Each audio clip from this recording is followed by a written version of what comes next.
إن الحمد لله نحمده ونستعينه ونستغفره ونعوذ بالله من شرور أنفسنا ومن سيئات أعمالنا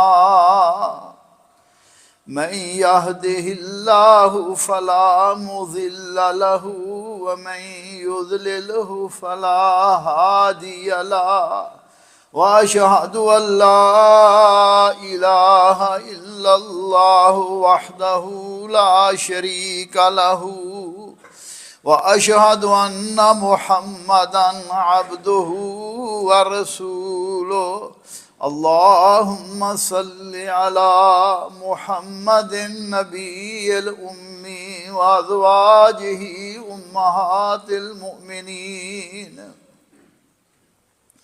وذريته وأهل بيته كما صليت على آل إبراهيم إنك حميد مجيد أما بعد فإن خير الحديث كتاب الله وخير الهدي هدي محمد صلى الله عليه وعلى آله وسلم وشر الأمور محدثاتها وكل محدثة بدعة وكل بدعة ضلالة وكل ضلالة في النار من يطع الله ورسوله فقد رشد واهتدى ومن يعص الله ورسوله فقد ضل ضلالا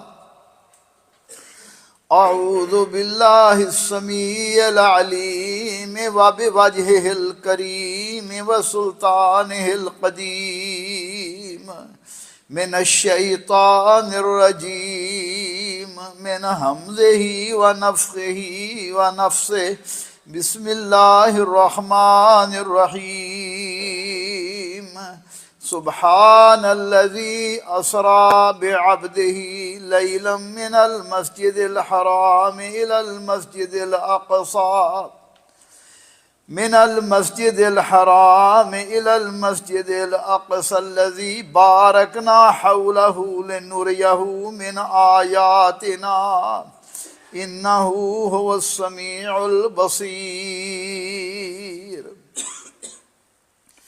پاک ہے وہ اللہ ہر قسم کے عیوب و نقائص سے اسرا بعبدہ جو اپنے بندے کو رات کے کچھ حصے میں مسجد حرام سے مسجد اقصی تک لے گیا الذی بارکنا حولہ جس کے آس پاس کو ہم نے بابرکت بنایا لِنُرِيَهُ مِنْ آیاتنا اس لیے کہ ہم انہیں اپنی قدر کی بعض نشانیاں دکھائیں اِنَّهُ هُوَ السَّمِيعُ الْبَصِيرُ یقیناً اللہ ذوالجلال خوب سننے والا اور جاننے والا ہے۔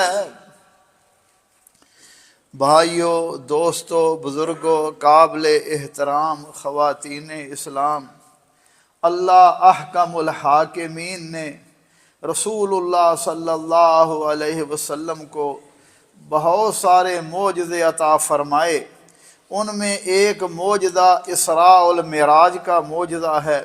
اس معجزے کے دو حصے ہیں۔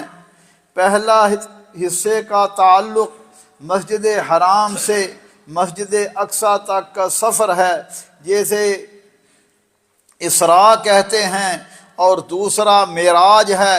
اس کا تعلق مسجد اقصی سے آسمانوں کے اوپر جہاں تک اللہ ذوالجلال نے چاہا آپ صلی اللہ علیہ وسلم کو لے جایا گیا، اور آپ صلی اللہ علیہ وسلم کو بہت ساری اپنی قدرت کی اللہ ذوالجلال نے نشانیاں بتلائیں، جنت اور دوزخ دکھلائی۔ اسی طرح انبیاء کرام علیہ السلام سے ملاقات کرائی اور آپ پر 5 نمازوں کو فرض کیا۔ اسے معراج کہتے ہیں۔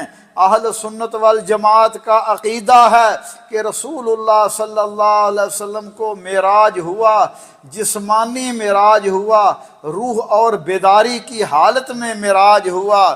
بعض لوگ کہتے ہیں کہ جی روحانی معراج، روحانی خواب تو ہر بندے کو آ جاتی ہے، بندہ یہاں بیٹھا خواب میں پتہ نہیں کہاں کہاں پھرتا رہتا ہے، یہ کوئی عجیب بات نہیں ہے۔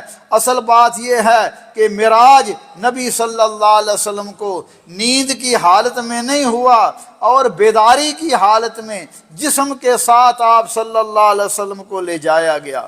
میرے بھائیو دوستو، ذرا معراج سے پہلے کے واقعات کی طرف غور فرمائیے کہ نبی صلی اللہ علیہ وسلم شیب ابی طالب سے نکلتے ہیں تو آپ کے مشفق چچا جناب ابو طالب کا انتقال ہو جاتا ہے۔ اسی طرح ان کے چند دن بعد آپ کی زوجہ مطہرہ میری اور آپ کی اماں جان ام المؤمنین سیدہ خدیجہ رضی اللہ تعالی عنہا بھی داغ مفارقت دے جاتی ہیں۔ ان دونوں بزرگوں کی زندگی میں کفار مکہ کو نبی صلی اللہ علیہ وسلم پر براہ راست ہاتھ اٹھانے کی جرت نہیں ہوئی، لیکن ان کی وفات کے بعد کفار کا حوصلہ بڑھ گیا اور رسول اللہ صلی اللہ علیہ وسلم اور آپ کے صحابہ کرام کو طرح طرح کی مصیبتوں کا سامنا پڑا۔ یہ وہ وقت تھا، یہ بہت ہی سخت وقت تھا، جیسا کہ آپ احباب جانتے ہیں۔ جناب سیدنا بلال رضی اللہ تعالیٰ کو دیکھیے، سیدہ سمیہ کو شہید کر دیا گیا، اور بھی مسلمانوں کو جہاں بھی دیکھتے ان کو تکلیفیں پہنچاتے۔ چنانچہ نبی صلی اللہ علیہ وسلم نے کہا کہ چلو مکے والے تو میری بات نہیں مانتے، میں طائف میں جاتا ہوں، ان کو دین کی دعوت دیتا ہوں۔ مگر طائف والوں نے بھی رسول اللہ صلی اللہ علیہ وسلم کو بہت ساری تکلیفیں دی۔ میری اور آپ کی اماں جان سیدہ عائشہ صدیقہ رضی اللہ تعالی عنہا نے ایک مرتبہ پوچھا، یا رسول اللہ آپ پر سب سے زیادہ سخت دن کون تھا؟ فرمایا عائشہ جب میں طائف میں گیا انہوں نے مجھے مارا اور میری بات کو بھی نہ سنا۔ ان حالات میں بڑے مشکل حالات تھے۔ نبی صلی اللہ علیہ وسلم بیت اللہ کے دیوار کے پاس بیٹھے ہوئے تھے۔ خباب بن ارت فرماتے ہیں، یا رسول اللہ اب تو حد ہو گئی ہے، اب تو ظلم و ستم حد سے بڑھ گیا ہے، آپ ان کے لیے بد دعا کیوں نہیں کرتے؟ فرمایا خباب جلدی کرتے ہو، آپ سے پہلے لوگوں کو بڑی تکلیفیں دی گئیں، اتنی تکلیفیں دی گئیں ان کو جھنجھوڑ کے رکھ دیا گیا، ایک شخص کے سر پر آرا رکھ کے درمیان سے چیر دیا گیا مگر پھر بھی وہ دین سے باز نہ آیا، اور ایک دوسرے کو لوہے کی کنگھیوں کے ساتھ اس کا گوشت نوش لیا گیا مگر یہ سختی انہیں دین سے باز نہ رکھ سکی۔ فرمایا اللہ اپنے دین کو مکمل کر کے رہے گا یہاں تک کہ سوار صنعاء سے حضر موت تک جائے گا، اسے اللہ کے سوا کسی کا خوف نہیں ہوگا۔ میرے بھائیوں دوستوں بزرگوں، یہ وہ حالات تھے جب اللہ ذوالجلال نے رسول اللہ صلی اللہ علیہ وسلم کو معراج کروایا۔ یہ دراصل تسلی تھی کہ اے میرے حبیب صلی اللہ علیہ وسلم، یہ دنیا والے تو آپ کی قدر نہیں کرتے مگر آسمانوں میں آپ کا شان، آپ کا مقام اور آپ کی قدر بہت زیادہ ہے۔ اللہ احکم الحاکمین فرما رہے ہیں، فرمایا سبحان الذی، سبحان کا لفظی معنی یہ ہے کہ اللہ ذوالجلال ہر قسم کے عیوب و نقائص سے پاک ہے، منزہ ہے، اور عربی زبان میں یہ لفظ سبحان حیرت اور تعجب کے اظہار پر بھی بولا جاتا ہے کہ یہاں اللہ ذوالجلال کی قدرت پر اظہار و تعجب کیا جاتا ہے کہ اس نے اپنے بندے کو رات کے کچھ حصے میں بیت الحرام مسجد حرام سے مسجد اقصی تک لے گیا، حالانکہ عام طور پر یہ 40 دن کا سفر بنتا ہے۔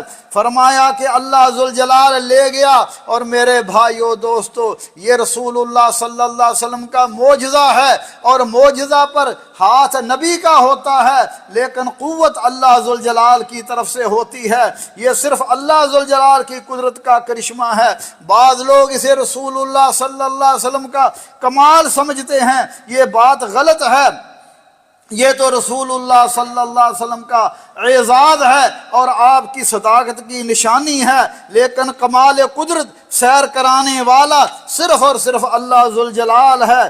میرے بھائیو دوستو، اسراء والمعراج کا واقعہ جیسا کہ میں نے عرض کیا یہ برحق ہے اور بہت سارے صحابہ کرام سے یہ ثابت ہے، لیکن اس کے بارے میں شدید اختلاف ہے۔ عام طور پر سمجھا جاتا ہے یہ 27 رجب کو معراج کا واقعہ ہوا، مگر رسول اللہ صلی اللہ علیہ وسلم سے صحابہ کرام سے اس کی تاریخ کا تعین ثابت نہیں ہے۔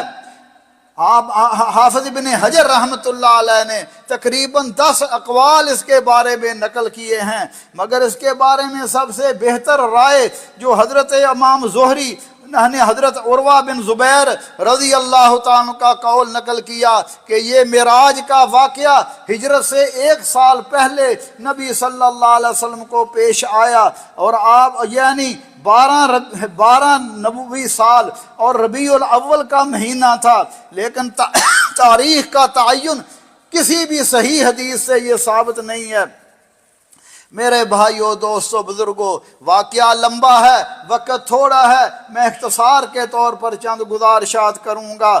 اس رات کو نبی صلی اللہ علیہ وسلم کو معراج ہوا، لیکن آپ صلی اللہ علیہ وسلم نے نہ ہی اس کا کوئی اہتمام کیا، نہ ہی صحابہ کرام کے بارے پاس اس کا اہتمام تھا۔ میرے بھائیو، آج لوگ اس دن کا کچھ روزہ رکھتے ہیں، کچھ رات کو قیام کرتے ہیں، یہ رسول اللہ صلی اللہ علیہ وسلم اور صحابہ کرام سے ثابت نہیں ہے۔ ثابت کیا ہے؟ جو اس دن آپ صلی اللہ علیہ وسلم کو اللہ ذوالجلال نے مشاہدات کرائے، ان کی روشنی میں اور آپ اپنے اپنے ایمان کا جائزہ لیں، اور جو آپ کو تحفے عطا فرمائے ان کی اللہ مجھے اور آپ کو قدر کرنے کی توفیق عطا فرمائے۔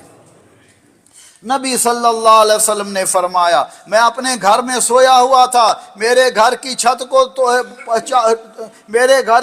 کو کھولا گیا اور مجھے جبریل حتیم میں لے کر آئے۔ حتیم میں نبی صلی اللہ علیہ وسلم نے فرمایا میرا سینہ ناف تک چیر کر اس میں ایمان و حکمت بھرا ہوا ایک تشت تھا، میرے سینے میں ڈالا گیا، میرے دل کو زمزم کے پانی سے دھو کر پھر دوبارہ سی دیا گیا۔ میرے بھائیو دوستو، رسول اللہ صلی اللہ علیہ وسلم کے سینہ مبارک کو شک کرنا یہ 2 مرتبہ اس سے پہلے ہو چکا تھا، ایک جب آپ حلیمہ سعدیہ کے زیر پرورش تھے اور دوسری مرتبہ بعثت کے وقت۔ اس میں حکمت یہ تھی کہ آپ کو بعد میں پیش آنے والے بڑے واقعات کے لیے تیار کیا جائے۔ آپ نے فرمایا پھر میرے پاس ایک جانور لایا گیا جو گدھے سے بڑا اور خچر سے چھوٹا تھا، اس کا نام براق تھا، اور جہاں تک نظر جاتی تھی فرمایا وہاں اس کا پاؤں پڑتا تھا۔ جب میں اس پر بیٹھنے لگا اس نے شوخی دکھلائی۔ جبریل نے کہا شوخی دکھلاتے ہو محمد صلی اللہ علیہ وسلم کے لیے کہ ان سے زیادہ معزز آج تک تم پر کوئی سوار نہیں ہوا۔ چنانچہ نبی صلی اللہ علیہ وسلم نے فرمایا مجھے بیت المقدس لایا گیا، میں مسجد میں داخل ہوا، میں نے وہاں 2 رکعت نماز پڑھی۔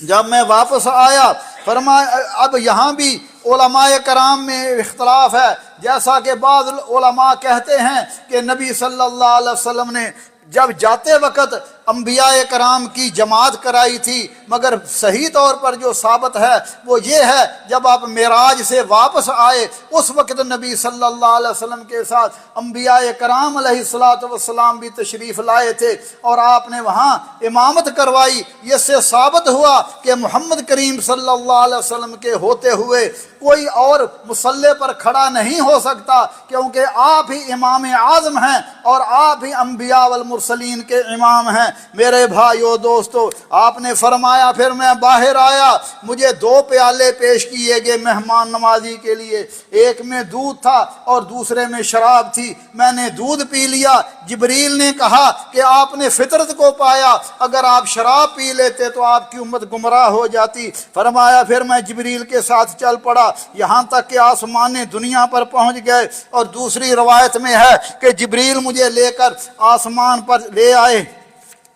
فرمایا پہلے آسمان میں جب گئے جبریل نے دستک دی، آواز آئی آپ کون ہیں؟ کہا جبریل۔ پوچھا گیا آپ کے ساتھ کون ہیں؟ کہا محمد ہیں۔ کہا ان کو آپ کو بلایا گیا ہے؟ کہا جی ہاں انہیں بلایا گیا ہے۔ کہا گیا انہیں خوش آمدید اور ان کا آنا مبارک ہو۔ پھر آسمان کا دروازہ کھول دیا۔ پہلے آسمان پر میری ملاقات حضرت آدم علیہ السلام سے ہوئی، اسی طرح دوسرے آسمان پر بھی یہی گفتگو ہوئی، وہاں میری ملاقات حضرت یحییٰ علیہ السلام اور حضرت عیسیٰ علیہ السلام سے ہوئی۔ فرمایا پھر تیسرے آسمان پر میری ملاقات حضرت یوسف علیہ السلام سے ہوئی۔ میں نے دیکھا کہ اللہ ذوالجلال نے فَإِذَا هُوَ قَدْ أُوتِيَ شَطْرَ الْحُسْنِ کہ صرف آدھا حسن اللہ ذوالجلال نے یوسف علیہ السلام کو دیا۔ فرمایا چوتھے آسمان پر میری ملاقات حضرت ادریس سے ہوئی، پانچویں آسمان پر میری ملاقات حضرت ہارون سے ہوئی، اور چھٹے آسمان پر میری ملاقات حضرت موسیٰ علیہ السلام سے ہوئی۔ جب میں آگے جانے لگا موسیٰ علیہ السلام رونے لگے۔ میں نے جبریل سے پوچھا یہ کیوں روتے ہیں؟ انہوں نے کہا یہ اس لیے رو رہے ہیں، یہ رونا رشک کا رونا ہے، حسد کا رونا نہیں ہے کہ ایک نوجوان میرے بعد آیا ہے مگر اس کی امت میری امت سے زیادہ جنت میں جائے گی۔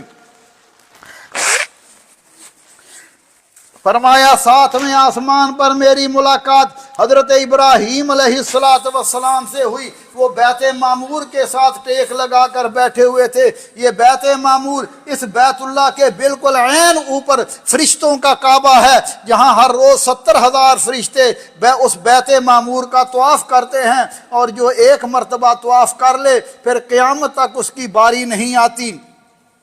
فرمایا بیت معمور، وہاں پھر مجھے 3 برتن پیش کیے گئے، ایک میں شراب تھا، ایک میں دودھ تھا اور ایک میں شہد تھا۔ میں نے پھر دودھ پی لیا۔ جبریل نے کہا آپ نے فطرت کو پایا ہے۔ پھر فرمایا مجھے اوپر لے جایا گیا، حتیٰ کہ سدرۃ المنتہا کے پاس مجھے لے جایا گیا۔ میں نے بغور دیکھا، اس کے پتے ایسے ہیں جیسے ہاتھی کے کان، اور پھل ایسے ہیں جیسے حجر کے بہت بڑے بڑے مٹکے، اور اس کو اللہ کے حکم سے کسی چیز نے ڈھانپ لیا تھا، اور وہ اتنا خوبصورت ہو گیا تھا کہ اللہ کی مخلوق میں کوئی شخص اس کا حسن نہیں بیان کر سکتا۔ میں نے دیکھا کہ اس کی جڑ میں سے 4 نہریں جاری ہیں، 2 باطنی اور 2 ظاہری۔ ظاہری نہریں فرات اور نیل ہیں، اور باطنی نہریں جنت کی نہریں ہیں۔ فرمایا سدرۃ المنتہا وہ مقام ہے جہاں زمین سے اوپر جانے والی چیزوں کو وصول کیا جاتا ہے اور اوپر سے نیچے آنے والی چیزوں کو وصول کر دیا جاتا ہے۔ اللہ مالک فرماتے ہیں وَلَقَدْ رَآهُ نَزْلَةً أُخْرَى عِنْدَ سِدْرَةِ الْمُنتَهَى عِنْدَهَا جَنَّةُ الْمَأْوَىٰ إِذْ يَغْشَى السِّدْرَةَ مَا يَغْشَىٰ مَا زَاغَ الْبَصَرُ وَمَا طَغَىٰ لَقَدْ رَآهُ مِنْ آيَاتِ رَبِّهِ الکبریٰ۔ فرمایا انہوں نے اس کو دوسری مرتبہ دیکھا۔ حضرت عبداللہ ابن مسعود رضی اللہ تعالیٰ عنہ فرماتے ہیں کہ میں نے رسول اللہ صلی اللہ علیہ وسلم سے سنا، آپ نے فرمایا رأیت جبریل عند سدرۃ المنتہا علیہ 600 جناح، میں نے جبریل کو سدرۃ المنتہا کے پاس دیکھا اور ان کے 700 پر تھے۔ اسی طرح میری اور آپ کی اماں جان سیدہ عائشہ صدیقہ رضی اللہ تعالیٰ عنہ اور حضرت ابو ہریرہ رضی اللہ تعالیٰ عنہ بھی اس آیت کریمہ وَلَقَدْ رَآهُ نزلۃ اخریٰ کی تفسیر یہی بیان کرتے ہیں کہ یہاں آپ صلی اللہ علیہ وسلم نے جبریل امین کو دیکھا۔ فرمایا پھر مجھے جنت میں داخل کیا گیا، میں جنت میں دیکھا اس کے انتہائی عمدہ موتیوں کے کبے تھے اور اس کی مٹی کستوری کی تھی۔ فرمایا ثم عرج بی حتی ظہرت لمستوی اسمع فیہ سرافیل اقلام، پھر مجھے اسے اوپر لے جایا گیا یہاں تک کہ میں اس مقام پر پہنچا یہاں سے کلموں کے چلنے کی آواز آ رہی تھی، جہاں فرشتے اللہ ذوالجلال کے فیصلے اور اس کے احکام لکھ رہے تھے، وہاں مجھے لے جایا گیا۔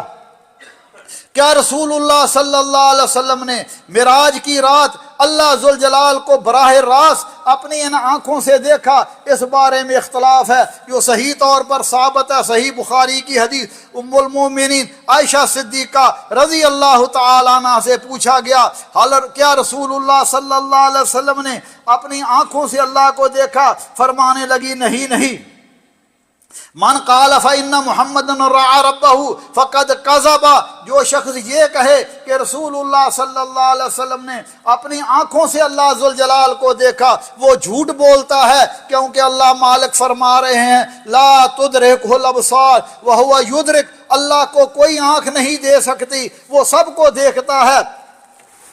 حضرت ابو ذر فرماتے ہیں میں نے رسول اللہ صلی اللہ علیہ وسلم سے پوچھا حل رأیت ربک، صحیح مسلم کی حدیث ہے، کیا آپ نے اپنے رب کو دیکھا؟ فرمایا نور عنا اراہ، وہ تو نور ہے، اس کو کون دیکھ سکتا ہے؟ امام نووی رحمۃ اللہ علیہ فرما رہے ہیں، فرماتے ہیں کہ اللہ ذوالجلال کو یہ دنیا کی فانی آنکھیں نہیں دیکھ سکتی کیونکہ وہ باقی رہنے والی ذات ہے، لیکن جب مومن جنت میں جائیں گے اللہ ذوالجلال ان کو ہمیشہ رہنے والی آنکھیں عطا فرمائے گا۔ اس وقت جنت کی سب سے بڑی نعمت اللہ ذوالجلال کا دیدار ہوگا، جیسا کہ اللہ ذوالجلال فرما رہے ہیں وجوہ یومئذ ناظرہ الی ربہا ناظرہ، فرمایا اس دن کچھ چہرے تر و تازہ ہوں گے، شاداب ہوں گے اور اپنے رب کو دیکھ رہے ہوں گے۔ میرے بھائیو دوستو، اسی طرح رسول اللہ صلی اللہ علیہ وسلم نے فرمایا پھر اللہ فاوحا، اللہ فالق فرماتے ہیں فاوحا الی عبدہ ما اوحا، ہم نے اپنے بندے پر وحی کی جیسے وحی کرنا چاہی۔ فرمایا فاوحى الله عز وجل الى ما اوحى وفرض علي في كل يوم وليله 50 صلاة، فرمایا اللہ ذوالجلال نے مجھ پر وحی کی جیسے وحی کرنا چاہی اور مجھ پر دن اور رات میں 50 نمازیں فرض کی۔ واپس تشریف لاتے ہیں، موسیٰ علیہ السلام تم سے ملاقات ہوتی ہے، فرمایا کیا تحفہ ملا ہے؟ فرمایا 50 نمازیں۔ نماز کیا ہے؟ آج ہمارا کیا حال ہے؟ ہماری نماز کے ساتھ کتنی محبت ہے؟ ذرا غور فرمائیے، رسول اللہ صلی اللہ علیہ وسلم کو 50 نمازوں کا تحفہ ملا۔ نماز اللہ سے ملاقات ہے، اللہ کے دربار میں حاضری ہے۔ اے میرے حبیب، دن میں 50 مرتبہ، 24 گھنٹوں میں 50 مرتبہ میرے دربار میں آنا، آ کر مجھ سے ہم کلام ہونا، کیونکہ فَإِنَّمَا يُنَاجِي رَبَّهُ، فرمایا نماز میں بندہ رب سے ہم کلام ہوتا ہے۔ آپ واپس آتے ہیں، موسیٰ علیہ السلام نے فرمایا مجھے بنی اسرائیل کا تجربہ ہے، آپ کی امت اتنا بوجھ نہیں اٹھا سکے گی، واپس جائیے۔ جاتے رہے حتیٰ کہ 5 نمازیں رہ گئیں۔ اللہ ذوالجلال نے فرمایا اے میرے حبیب یا محمد ہن 5 صلوات فی کل یوم و لیلہ بکل صلاۃ 10 فتلک 50 صلاۃ، فرمایا اے محمد کریم صلی اللہ علیہ وسلم میرے حبیب ہر دن میں 5 نمازیں ہی ہیں اور ہر نماز 10 نمازوں کے برابر ہے۔ فرمایا یہ گنتی میں 5 ہیں لیکن اجر و ثواب کے لحاظ سے 50 ہی ہیں۔ مگر ہمارا کیا حال ہے؟ فجر کے وقت اٹھا نہیں جاتا، دوپہر کو دفتر میں کام ہوتا ہے، عصر کے وقت پھر کام کو ختم کرنا ہوتا ہے، مغرب میں تھکے ہوئے گھر آتے ہیں، آ کے سو جاتے ہیں، تھکاوٹ بہت ہے، نماز کی کوئی پرواہ نہیں۔ نبی صلی اللہ علیہ وسلم نے فرمایا دین میں نماز کی وہ حیثیت ہے جیسے سر کی جسم کے اندر ہے، اگر سر اتار دیا جائے جسم بیکار ہو جاتا ہے۔ اگر جس بندے کے اندر نماز نہیں ہے اس کا دین کے ساتھ کوئی تعلق نہیں ہے۔ من ترک الصلاۃ متعمدا فقد کفر، جان بوجھ کر نماز چھوڑتا ہے کفر کرتا ہے۔ فرمایا مومن اور کافر کے درمیان فرق ہی نماز کا ہے، کافر نماز نہیں پڑھتا، مومن نماز پڑھتا ہے، اور اگر مومن بھی اپنے آپ کو کہلائے اور نماز نہ پڑھے تو پھر اپنا حساب خود ہی کر لے۔ فرمایا پھر 5 نمازیں دیں، پھر اللہ ذوالجلال نے اور بھی تحفے دیے۔ ایک اللہ کا بڑا احسان تھا، آپ کی طرف وحی کی گئی، فرمایا آپ کی امت میں جو نیکی کا ارادہ کرے گا عملی طور پر انجام نہ دے سکے، ایک نیکی لکھ لی جائے گی، اور اگر نیکی کرے گا ایک کے بدلے 10 نیکیاں لکھی جائیں گی، اور اگر گناہ کا ارادہ کرے گا گناہ نہیں لکھا جائے گا جب تک گناہ کا ارتکاب نہ کرے، اور گناہ بھی ایک ہی لکھا جائے گا۔ پھر نبی صلی اللہ فرمایا اوتے خواتیم سورۃ البقرہ، اللہ ذوالجلال نے مجھے سورہ بقرہ کی آخری 2 آیتیں عطا فرما دیں، آمن الرسول سے آخر تک۔ فرمایا یہ آیتیں ایسی ہیں من کرا بہما فی لیلتن کفتا، جو رات کو سوتے وقت یہ دو آیتیں پڑھ لیں یہ اس کے لیے کفایت کر جاتی ہیں۔ اور بعض روایتوں میں فرمایا جو رات کو سوتے وقت پڑھ لے اللہ ذوالجلال سے تہجد کی نماز کا اجر بھی عطا فرما دیتے ہیں۔ اور فرمایا پھر ایک نیکی، پھر اللہ ذوالجلال نے فرمایا وَغُفِرَ لِمَن لَّمْ يُشْرِكْ بِاللَّهِ مِنْ أُمَّتِهِ شَيْئًا، فرمایا آپ کی امت میں جو بندہ شرک نہ کرے، گناہ ہوں اللہ چاہے تو معاف کر دے اور چاہے تو عذاب دے کر جنت میں داخل کر لے، لیکن اگر شرک نہیں کیا اللہ اس کو آخر کار جنت میں داخل کر لیں گے۔ لیکن اگر شرک بھی کرتا رہا اللہ کے ساتھ اللہ کے بندوں کو بھی حاجت روا مشکل کشا داتا اور غوث سمجھتا رہا تو میرے بھائیو یہ شرک ہے، اللہ ہمارے حال پر رحم فرمائے۔ فرمایا پھر مجھے ایک اور تحفہ دیا گیا اور یہ اللہ ذوالجلال کے عرش کے خزانوں میں خزانہ ہے، لا حول ولا قوت الا باللہ۔ اللہ ذوالجلال سے دعا ہے اللہ احکم الحاکمین مجھے اور آپ کو ان تحفوں کی قدر کرنے کی توفیق عطا فرمائے۔ اقول قولی ھذا واستغفر اللہ لی ولکم ولسائر المسلمین من کل ذنب فاستغفروہ انہ ھو الغفور الرحیم۔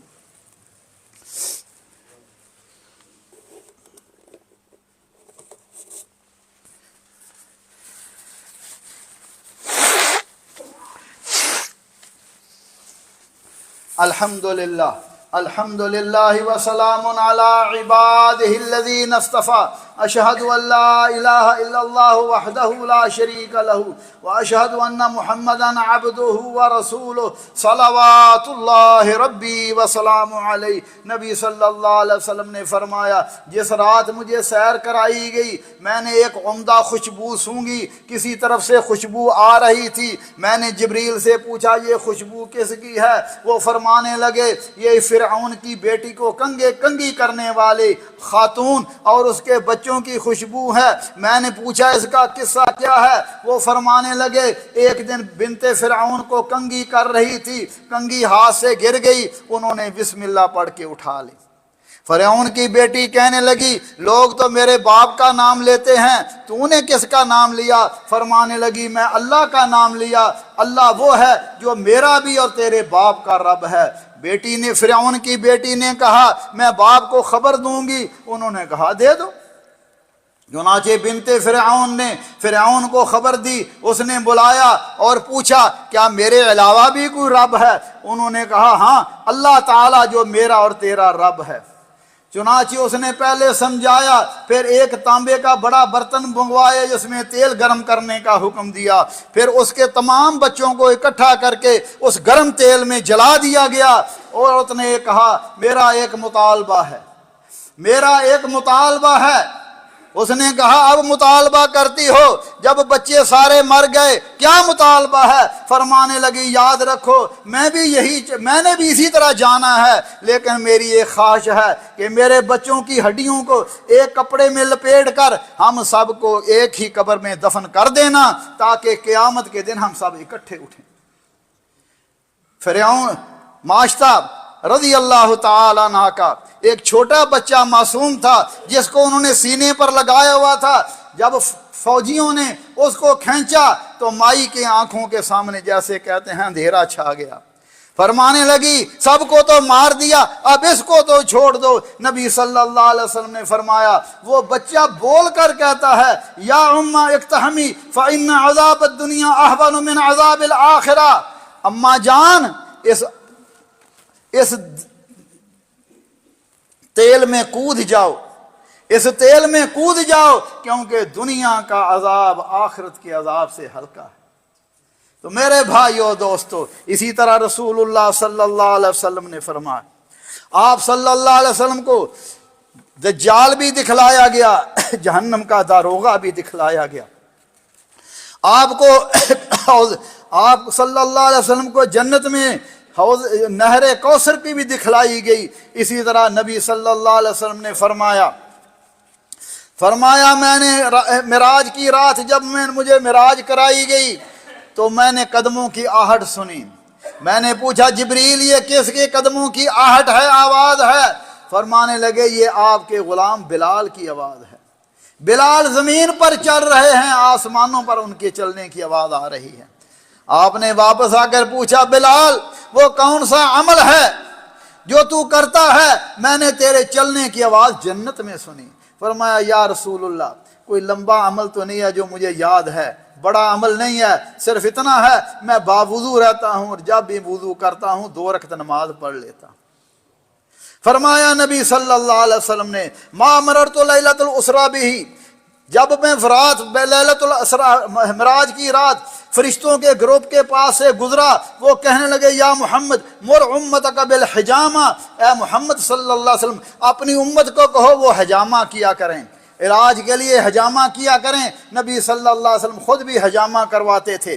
اسی طرح آپ صلی اللہ علیہ وسلم نے فرمایا کہ معراج کی رات میری ملاقات ابراہیم علیہ السلام سے ہوئی، انہوں نے کہا محمد اپنی امت کو میرا سلام کہنا، انہیں بتا دینا جنت کی زمین زرخیز ہے، پانی میٹھا ہے، مگر ہے بنجر، ہے بے آباد، وہاں درخت نہیں ہے، اور شجر کاری کے لیے وہ پڑھیں گے سبحان اللہ والحمد للہ ولا الہ الا اللہ واللہ اکبر، اللہ جنت میں ایک درخت لگا دیں گے۔ فرمایا میں کچھ لوگوں کے پاس سے گزرا، ان کے ناخن تانبے کے تھے جس سے اپنے چہروں کو اور سینوں کو نوچ رہے تھے۔ میں نے کہا جبریل یہ کون ہے؟ کہا ہؤلاء الذین یاکلون لحوم الناس، یہ وہ لوگ ہیں جو لوگوں کی غیبت کیا کرتے تھے اور ان کی عزتوں پر طعن و تشنیع کرتے تھے، ان کے گھر والوں پر تہمتیں لگاتے تھے۔ میں نے کچھ لوگوں کو دیکھا ان کے ہونٹ کینچیوں سے کاٹے جا رہے ہیں۔ میں نے پوچھا یہ کون ہے؟ فرمایا یہ آپ کے امت کے وہ خطباء ہیں جو لوگوں کو نیکی کا حکم دیتے تھے اور اپنے آپ کو بھلا دیتے تھے حالانکہ قرآن کی تلاوت کرتے تھے۔ نبی صلی اللہ علیہ وسلم نے فرمایا جب میں واپس آیا آپ پریشان تھے، تشریف بیٹھے ہوئے تھے، ابو جہل پاس سے گزرا، محمد کوئی نئی بات ہے؟ فرمایا ہاں رات کو اللہ نے مجھے سیر کرائی، میں مسجد اقصیٰ گیا، آسمانوں پر گیا۔ کہنے لگا پھر واپس بھی آ گئے ہو؟ فرمایا ہاں میں واپس کہنے لگا میں قوم کو بلاتا ہوں، قوم کو بلایا، کہا سب کے سامنے واقعہ بیان کرو، آپ نے واقعہ بیان کیا۔ کچھ لوگ تو تالیاں مارتے ہوئے بھاگ گئے کہ دیکھو کیسا جھوٹ ہے، معاذ اللہ ثم معاذ اللہ، اور کچھ لوگ جو مسجد اقصیٰ کو دیکھ چکے تھے کہنے لگے ہم آپ سے سوال کرتے ہیں، آپ ہمیں بتائیں وہ مسجد اقصیٰ کیسی تھی۔ نبی صلی اللہ علیہ وسلم فرمایا میں پریشان ہو گیا، اللہ ذوالجلال نے میرے سامنے مسجد اقصیٰ کو لا کر کھڑا کر دیا، وہ پوچھ رہے تھے میں جواب دے رہا تھا، آخر کار وہ کہنے لگے بات تو ایسے ہی ہے، محمد جو کہہ رہے ہیں سچ ہی ہے۔ اس کے بعد کچھ لوگ حضرت ابوبکر صدیق کے پاس گئے اور کہنے لگے ابو بکر سنا ہے کیا؟ جی کہنے لگے آپ کا ساتھی کہتا ہے کہ میں راتوں رات مسجد اقصیٰ بھی گیا، آسمانوں پر بھی گیا اور واپس بھی آ گیا۔ فرمایا اگر وہ کہتے ہیں تو وہ سچ کہتے ہیں، کیوں کہ میں تو ان باتوں کی بھی تصدیق کرتا ہوں جو وہ آسمانوں کی خبریں دیتے ہیں، وحی کی خبریں دیتے ہیں۔ فسمی ذالک صدیق، ابو بکر رضی اللہ عنہ کو صدیق کہا گیا کیونکہ انہوں نے رسول اللہ صلی اللہ علیہ وسلم کی تصدیق کی۔ تو میرے بھائیو دوستو، اختصار کے طور پر یہ معجزہ آپ کو اس وقت عطا کیا گیا جب آپ کی زوجہ مطہرہ اور آپ کے چچا جناب ابو طالب کی وفات کے بعد آپ انتہائی غمزدہ تھے، طائف والوں کی بدسلوکی کی وجہ سے آپ کو صدمہ تھا۔ اس وقت آپ کو اسراء والمعراج کرا کر تسلی دی گئی کہ اگر اہل زمین آپ سے بدسلوکی کرتے ہیں تو اہل آسمان آپ کا گرم جوشی سے استقبال کرتے ہیں۔ پھر مسجد بیت المقدس میں انبیاء کو پیچھے کھڑا کر کے آپ کی افضلیت کو ظاہر کیا گیا، اسی طرح آپ کو آسمانوں کے اوپر لے جا کر جنت اور دوزخ اور دیگر نشانیاں بتلائیں گئیں تاکہ غیبی امور کے بارے میں آپ کو عین الیقین کا بھی نصیب ہو۔ اور اس سفر میں اللہ نے جو تحفے دیے، نماز کا تحفہ اور دیگر تحفے،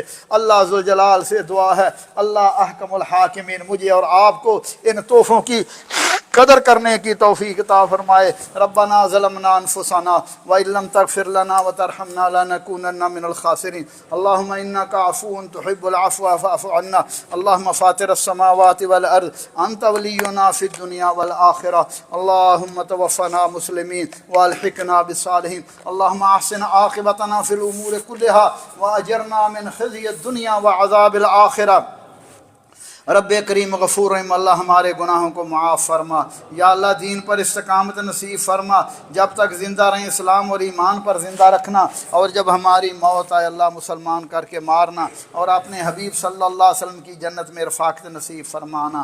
یا اللہ ہمیں بھی ہمارے بیماروں کو شفائے کاملہ عاجلہ عطا فرما، ایسی پیاری صحت عطا فرما کہ اس کے بعد بیماری نہ رہے۔ یہ ہمارے بھائی رفیق صاحب جو اگلی صاحب میں بیٹھے ہوئے، ان کی ہمشیرہ بیمار ہے، ان کے لیے بھی دعا فرمائیں۔ میرے بھانجے محمد حفیظ بھی بیمار ہیں، اللہ ذوالجلال ہمیں بھی ہمارے بیماروں کو شفائے کاملہ عاجلہ عطا فرما۔ یا اللہ صحت کاملہ عاجلہ عطا فرما، ایمان والی زندگی عطا فرما۔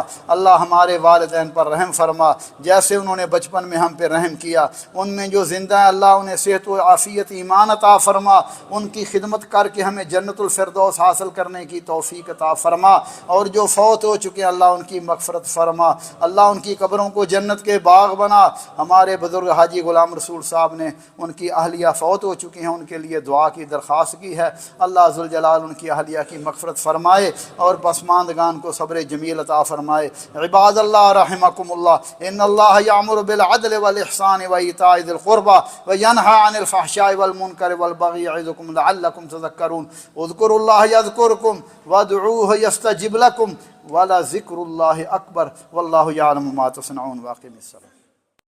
السلام علیکم ورحمۃ اللہ وبرکاتہ۔